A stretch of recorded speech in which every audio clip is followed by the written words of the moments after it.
આપવાનું મારો વાત નહીં મધુર સિવાય વાત નહીં. પણ આ લોકો તો કહેતા જ નથી કે મધુરમાં આપવાનું છે, તો કહે છે કે ઉત્તમમાં જ આપો. નહીં આપે અમે ઉત્તમમાં તો શું કરવા આપશું, મધુરમાં જ આપવાનું ઘડી જાય એવું ના ચાલે ને. એક માણસ આટલા બધા માણસનો ઘડી જાય છે તો એમ કે ભાજપ વાળો એટલું બધું હું દબણ છે ત્યાં કશું કરી આપતા નહીં. તમે શું કરશો? નહીં આપવાનું વોટિંગ, બહિષ્કાર કરીશું. નહીં કરીએ વોટિંગ, બહિષ્કાર કરીશું. મધુર નહીં તો વોટાય નહીં, મધુર નહીં તો વોટાય નહીં.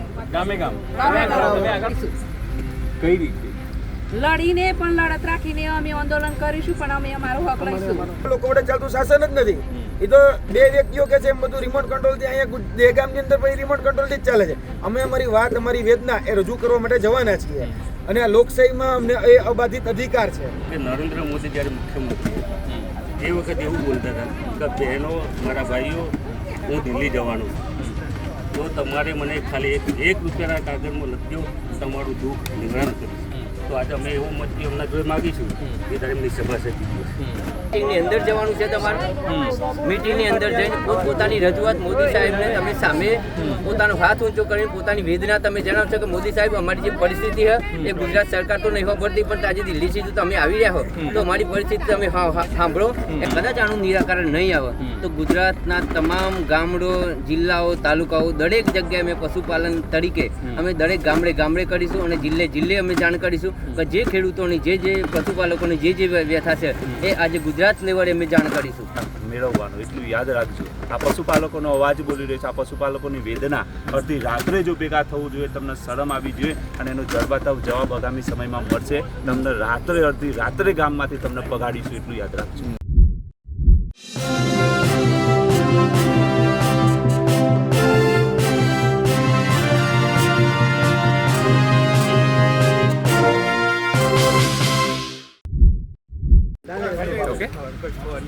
અડધી રાત્રે અત્યારે આપણે દહેગામમાં છીએ, ખેડૂતો સંમેલન કરી રહ્યા છે, મહિલાઓ છે, દૂધ ઉત્પાદક. આપણી સાથે વાત કરીશું. કેમ આવ્યા હતા અહીંયા? દૂધ અમારે મધુરમાં આપવું છે તે માટે. શું સાંભળ્યું અહીંયા? એમ કે મધુરમાં જ દૂધ આપવાનું, એમ મારો વાત નહીં મધુર સિવાય વાત નહીં. પણ આ લોકો તો કહેતા જ નથી કે મધુરમાં આપવાનું છે, તો કહે છે કે ઉત્તમમાં જ આપો. નહીં આપે અમે ઉત્તમમાં તો શું કરવા આપશું, મધુરમાં જ આપવાનું છે. પણ આ તો ના પાડે છે ને સરકાર. ના પાડે અમે લડશું અને અમારો હક લેશું. કઈ રીતે લેશો? લડીને લેશું. શું કહેશું માસી આપ? અમે કહીશું કે મારે ઉત્તમ જ નહીં જો આપવાનું, મધુરમાં જ આપવાનું. મધુર સિવાય કોઈ વાત જ નહીં. અને એમ કે એક માણસ આટલા બધા માણસનો ઘડી જાય એવું ના ચાલે ને. એક માણસ આટલા બધા માણસનો ઘડી જાય છે તો એમ કે ભાજપ વાળો એટલું બધું હું દબણ છે ત્યાં કશું કરી શકતા નહીં. અમારા દેવગામ તાલુકાના કેમ કશું બોલી શકતા નહીં. એવી ભાજપની એવી અને અમે સાચા આપી શકતા નહીં. ભાજપની એવી કેવી સરકાર છે તમને આ સાથ નહીં આપતી, કઈ બોલી શકતા નહીં. કઈ બોલી શકતા નહીં. શા માટે આટલો બધો વિવાદ કરે છે? તો મારું દૂધનું આ પશુપાલનમાં કેટલું નુકસાન જશે? તો મારું નુકસાન હોય. શું કહો છો? આ નુકસાન નું અમારે આટલા બધા દિવસથી 18 દિવસ થઈ ગયા, જોગની દિવસ તો હજી તો એમ કે ભાજપ કશું કરતી જ નથી, તો કોઈ વાત ભરવા તૈયાર નહીં. ના પાડી દીધી. શું કરશો? નહીં આપવાનું વોટિંગ, બહિષ્કાર કરીશું. નહીં કરીએ વોટિંગ, બહિષ્કાર કરીશું. મત નહીં, ચંપલનો જૂતો તૈયાર જ છે. એ કાકો આયા જો હમણાં. બોલો. વાદ નહીં, વિવાદ નહીં, મધુર સિવાય વાત નહીં. મધુર નહીં તો મત નહીં. મધુર નહીં તો મત નહીં. આ વડાપ્રધાન આવે છે 31મી તારીખે, શું કરશો? વિરોધ કરવાનો, વિરોધ કરશું. આ તો કહેતા હતા વડાપ્રધાન કે મારી બહેનો મને પત્ર લખજો ને હું આવીશ. લખો છો પત્ર? અને આ સીધું કહેશું આવશે તો કહીશું. શું કહેશો? કહીશું અમારે મધુરમાં દૂધ આપવાનું છે. અમારે વાત નહીં, વિવાદ નહીં, મધુર સિવાય વાત નહીં. અમારે મધુર સિવાય વાત કોઈ વાત નહીં. અમારે ઉત્તમમાં દૂધ આપવાનું જ નથી. મધુર નહીં તો વોટાય નહીં. શું કહો છો? મધુર નહીં તો વોટાય નહીં. ગામે ગામ તમે આગળ આવો, પાછળથી બોલો છો. આગળ આવો. અડધી રાત્રે આવ્યા છો તમારી લડાઈ માટે. કેટલી મોટી વાત છે કે બહેનોને આ દેશમાં અડધી રાત્રે પોતાના હક માટે આવવું પડે. શું કહેશો? અમે અમારા હક માટે ગમે ત્યાં જવાનું થશે ને તો જઈશું ને અમે અમારી લડત પૂરી પાડીશું અને અમે અમારો હક લઈશું. કઈ રીતે? લડીને પણ લડત રાખીને અમે આંદોલન કરીશું, પણ અમે અમારો હક લઈશું. ગાંધીનગર જિલ્લો અમારે છે એટલે ગાંધીનગર જિલ્લામાં જવું જો અમારું દુડિયું અમદાવાદ જિલ્લામાં જવું રાત્રે અડધી રાત્રે અહીંયા બહેનો સાથે તમે ઊભા છો આટલી લડાઈ મોટી વાત એ છે કે હવે અહીંયાથી એક ચીમકી અપાઈ રહી છે કે કૃષ્ણ તરીકે વડાપ્રધાન આવી રહ્યા છે અહીંયા પહોંચો કેવી રીતે પહોંચશે એટલે એક કારણ ભાઈ કે એ દિવસે તમને ઉપાડી લે છે એ તો એક ભાઈ એવું કહેતા હતા કે મારી માતા બહેનો ચૂલે રાંધે તો ઈ ચૂલાનો જે ધુવાણો આવે ને ઈ ભાઈને એ દિવસે આંખમાં જર્જરી આવી જતા હતા એવું ઈ ભાઈ કહેતા હતા કે મારી બહેનો દીકરો ચૂલે રાંધે ને તો આંખમાં આંસુ મને આવે છે એવું કહેતા હતા.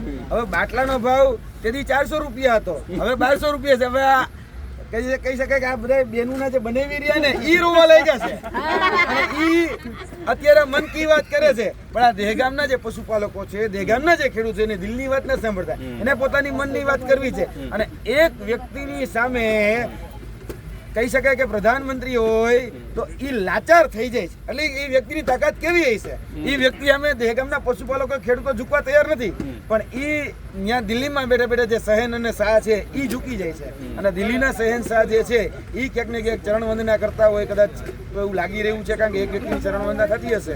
અને શા માટે કરી રહ્યા છે તો કે ભાઈ અત્યાર સુધીનો જે બધો ખર્ચો હતો એ કદાચ એ વ્યક્તિ આપી રહ્યા હતા, એટલે કદાચ એને કદાચ આ રિઝલ્ટ આપવામાં આવી રહ્યું હોય. મૂળ મારો સવાલ એ છે કે 31મી તારીખે અહીંયાથી જાહેરાત થઈ કે આપણે જઈશું, તમે લોકો પહેલા પણ અહીંયાથી પ્રયત્ન કર્યો છે, પોલીસ અહીંયા જ તમને લોકોને ડિટેન કરી લે છે, શું કરશો? એ તો જો આંદોલન કરતા હોય રિટર્ન થાય એમાં વાંધો નથી. હવે એવું કહેતા હતા લોકોનું લોકો માટે લોકો વડે ચાલતું શાસન એટલે લોકશાહી, બરાબર? હવે લોકોનું લોકો માટે લોકો વડે ચાલતું શાસન જ નથી. એ તો બે વ્યક્તિઓ કે છે એમ બધું રિમોટ કંટ્રોલ થી અહીંયા દહેગામની અંદર પછી રિમોટ કંટ્રોલ થી જ ચાલે છે. અમે અમારી વાત, અમારી વેદના એ રજૂ કરવા માટે જવાના છીએ. અને આ લોકશાહીમાં અમને એ અબાધિત અધિકાર છે. આર્ટિકલ 19 અંતર્ગત અમને અધિકાર છે કે અમે વાણી સ્વતંત્રતા ઈચ્છીએ છીએ અને વાણી સ્વતંત્રતા છે તો અમે એ અમારા અધિકારનો ક્યાંક ને ક્યાંક ઉપયોગ કરીશું. અને જો રોકવામાં આવશે, જો ક્યાંક ને ક્યાંક અટકાવવામાં આવશે તો એનો જવાબ પણ આવનાર દિવસોની અંદર પછી અમારે મતબેંકની મતપેટીમાં આપવાનો છે ને, તો એને એનો જવાબ પછી મતપેટીમાં મળશે. કોઈ ચિંતા કરવાની જરૂર નથી. જો અમને રોક્યા અમે એને રોકીશું, અને કઈ રીતે રોકવાય અમે જાણીએ છીએ. આ વખત તમે બોલો માંગો શું કહેશો? તમે અડધી રાત્રે છો અહીંયા દહેગામમાં બધા, અડધી રાત્રે અમે આવ્યા છીએ, બરાબર?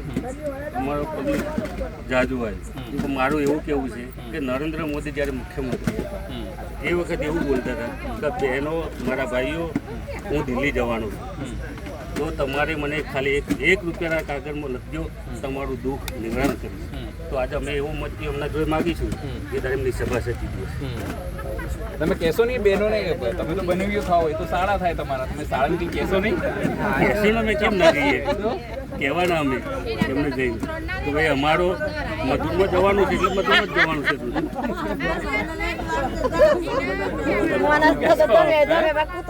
મીડિયાના માધ્યમથી એવું કહેવા માંગુ છું, પશુપાલકો આજે હમણાં સંકલન સમિતિને એવું કીધેલું તો કુંભાની અંદર પ્રોગ્રામ ક્યારે હશે, એટલે અમે એવું કીધું કે કદાચ 31 તારીખે આપણા મોદી સાહેબ આવી જશે તો કે અમને ત્યાં જવા માટે કઈ છૂટ મળશે. તો અમે એવું કીધું સમિતિ તરફથી કે એકી હાથે આપણે જવાની કદાચ છૂટ ના મળે, પોલીસ રોકી શકે, આ બધું થાય. જો તમારે જવાની ઈચ્છા હોય તો પોતપોતાની રીતે અલગ અલગ રીતે સાધન વ્યવસ્થા કોઈ થવાની નહીં, પણ તમે અલગ અલગ સાધનમાં ત્યાં જશો. મીટિંગની અંદર જવાનું છે તમારે, મીટિંગની અંદર જઈને પોતપોતાની રજૂઆત મોદી સાહેબને તમે સામે પોતાનો હાથ ઊંચો કરીને પોતાની વેદના તમે જણાવશો કે મોદી સાહેબ અમારી જે પરિસ્થિતિ છે એ ગુજરાત સરકાર તો નહીં ખબરતી, પણ આજે દિલ્હી સુધી તમે આવી રહ્યા હો તો અમારી પરિસ્થિતિ તમે સાંભળો. એનો વિરોધ કરવા માટે 31 તારીખે જે મોદી સાહેબ આવી રહ્યા છે તો એની સભામાં અલગ અલગ ખેડૂતો અલગ અલગ રીતે ત્યાં જઈ અને રજૂઆત કરશે. શું કહેશો? તમે લોકો બી આખું આયોજન સારી રીતે કર્યું, એમ તો કોઈ પણ એવો પગાર આટલા લોકો આયા ને પાછા જતા રહ્યા, પણ અહીંયાથી નિષ્કર્ષ શું?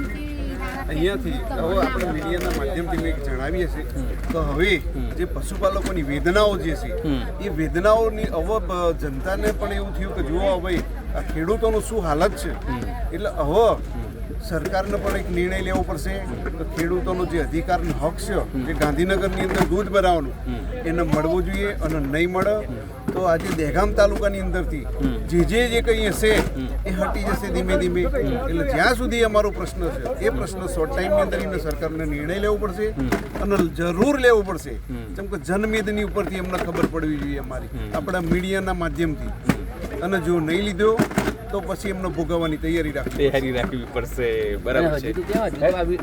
હજુ તો આ વિરોધ ખાલી દહેગામ તાલુકા પૂરતું છે. કદાચ આનું નિરાકરણ નહીં આવે તો ગુજરાતના તમામ ગામડો, જિલ્લાઓ, તાલુકાઓ દરેક જગ્યાએ અમે પશુપાલન તરીકે અમે દરેક ગામડે કરીશું અને જિલ્લે અમે જાણ કરીશું કે જે ખેડૂતોની જે પશુપાલકોની જે વ્યથા છે એ આજે ગુજરાત લેવલે અમે જાણ કરીશું. શું કહો છો? અડધી રાત્રે પશુપાલકોને આટલા વાગ્યા સુધી જગાડે છે આ સરકાર, તો યાદ રાખજો કે આગામી સમયમાં અડધી રાત્રે તમને ગામમાંથી પગાડીશું. હા, યાદ રાખજો. આ અત્યારે જે રાત્રે પીડા પશુપાલકો ભોગવી રહ્યા છે ને, એ પીડા હવે સમય દૂર નથી તમારે પીડા મેળવવાનો, એટલું યાદ રાખજો. આ પશુપાલકોનો અવાજ બોલી રહ્યો છે, આ પશુપાલકોની વેદના અડધી રાત્રે જો ભેગા થવું જોઈએ, તમને શરમ આવી જોઈએ અને એનો જડબાતવ જવાબ આગામી સમયમાં મળશે. તમને રાત્રે અડધી રાત્રે ગામમાંથી તમને પગાડીશું, એટલું યાદ રાખજો. સ્વાભાવિક છે કે જે રીતે લોકો અહીં ભેગા થયા અડધી રાત્રે પોતાના હક માટે, કોઈ મોટી વાત નથી કરી. આ જગતના તાજ છે. જ્યારે કોરોના હતો ત્યારે આ જ ખેડૂતોએ દેશના અર્થતંત્રને સાચ્યું હતું અને એના ઉપર વડાપ્રધાન ગર્વ લેતા હતા. લોકોને 5 કિલો અનાજ આપે છે તો એ આ ખેડૂતોના આધાર. છતાં જ્યારે અન્યાયનો વારો સહન કરવાનો હોય ત્યારે આ જ ખેડૂતોને અડધી રાત્રે તેમને હક માટે અહીં તેમને મિટિંગ કરવી પડી રહી છે, આંદોલન કરવી પડી રહી છે અને સરકારને ચીમકી આપવી પડી રહી છે. એ કેટલું યોગ્ય છે એ આપ વિચારો, પણ આ સરકાર માટે હવે તમારે શું કરવાનું છે એ જરૂર તમારે હવે વિચારવું પડશે. સહયોગ સંદીપ સાથે અનિલ પટેલ, દહેગામ, ગાંધીનગર.